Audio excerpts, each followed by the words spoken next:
السلام عليكم، مرحبا بكم في فيديو جديد. اليوم غنتكلموا على التنظيم بوكس اللي كيكون ديال لي تيروار ديال الكوزين. مهم بزاف في لي كوزين مودرن، كيكون فيه بالتيج يعني لي كاسر لي تيروار كاسرولي، وكاين لي تيروار سامبل كيكون الواحد عنده تيجات الاخر ما كيكونش فيه تيجات. عندنا في هذا الموديل ديال هذا المارك ام تي ام، هادو من الاحسن تاخذوا دي مارك اللي هما معروفين في السوق، ماشي اي ماركه كما كانت. يعني الماركه اللي هي معروفه كتكون الجوده ديالها مزيانه والناس ديالها كيخدموها مزيان باش كتبقى في السوق مده طويله، ماشي بحال شي ماركه اللي هي اصلا ما عندهاش سميه، ما معروفاش يعني فين كيكون يعني مشاكل فيها، كتخسر، ما كدوش بزاف الوقت. ماشي بحال شي واحد عنده السميه ديالو مزيانه كيحافظ عليها وكيحافظ على الجوده ديالها.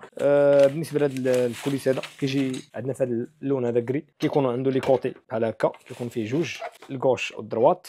هنا كيتزاد غير القاع ديال الام دي اف ولا البي في سي ولا الالومنيوم ولا الخشب، وكيكون كوليس الكير ديالو كيكون فيهم سيستيم افخان. يعني هذا كيجي كومبلي، كيبقى غير الحريفي يكمل داكشي الاخر.